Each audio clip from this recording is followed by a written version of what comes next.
I walk into the forest, crunch some leaves under my foot, and get immediately spooked because something doesn't feel right. This is the most haunted place in America, and today we're going to document it. The location of this video is known simply as the Suicide Forest or the Screaming Forest. People have died here under mysterious circumstances, and there's even alleged to be government experiments that happened here. There are thousands of stories from people who have witnessed unexplainable things here. And since I got here, I've been getting goosebumps all over.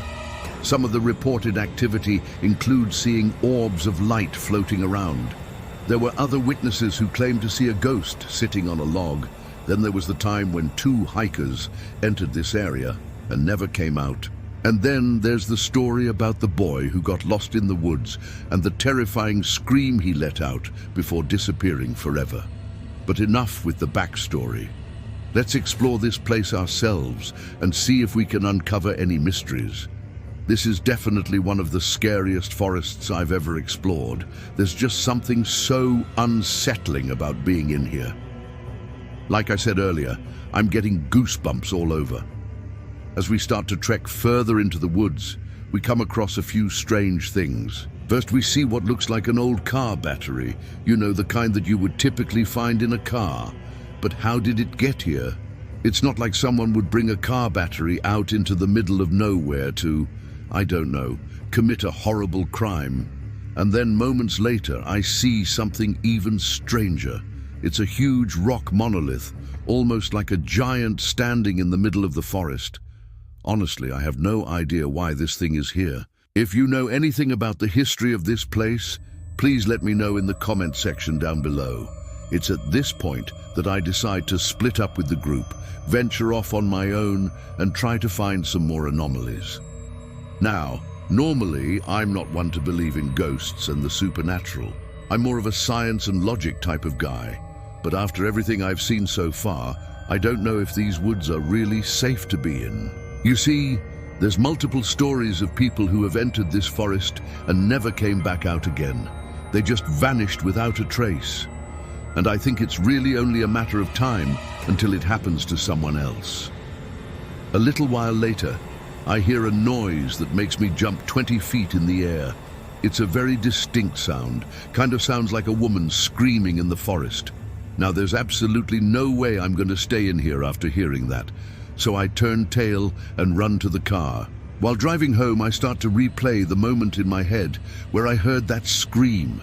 At first, I thought it might have been a coyote or a fox, you know, some kind of animal making its usual nightly noise. But after thinking about it more, it didn't sound like any kind of animal I'd ever heard before. It sounded distinctly human, like someone was being murdered in the forest. And that's when it hits me. What if this whole forest is cursed? Maybe there's something about this place that attracts terrible tragedies like a magnet. That could explain the missing persons and all the creepy stories. After doing some research, I learned about a tragic event that took place here many years ago. Apparently, a young boy got lost in these woods and was never found. The authorities searched for him for days, but they couldn't find any trace of him anywhere. It's believed that he either fell into a creek and drowned, or maybe he was taken by an animal. Either way, his body was never recovered. It wasn't long after this incident that people started talking about the woods being cursed. They said that anyone who enters the forest would eventually pay the price. Now, I don't know if there's any truth to these claims. I mean, statistically, bad things are gonna happen to people no matter where they go. For example, every year dozens of people die in Yellowstone National Park, most of them because they decided to break the rules and get close to a bison. So yeah, you could say those people had a death wish, or maybe they just had a really bad case of stupidity. But most of the time, these deaths are just tragic accidents. Now compare that to the number of people who visit Yellowstone every year, and you realize the odds of dying there are pretty low. So what I'm trying to say is, yes, bad things do happen to people in this forest, but it's probably just random bad luck rather than anything supernatural. Still though, the story about the lost boy has stuck with me. In fact, I haven't been able to stop thinking about it. It's like a dark cloud hanging over me. Then out of nowhere, I get an idea. What if I went back to the forest and tried to find the spot where the boy was lost? I figured it was worth a shot.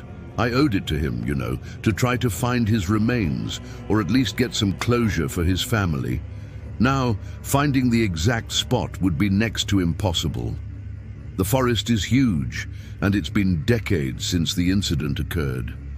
But I might be able to stumble upon the area and pay my respects. Well, here goes nothing.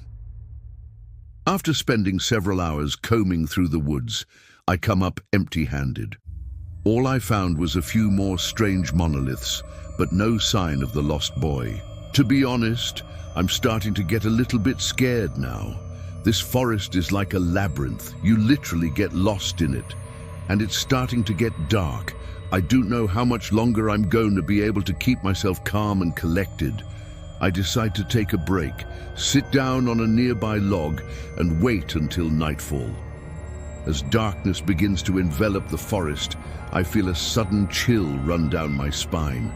It's like the trees themselves are closing in on me, watching me with their ancient eyes. Then out of the corner of my eye, I see something moving in the shadows. A figure, tall and thin, like a human, but not quite. It seems to be made of the forest itself, like a tree spirit or something.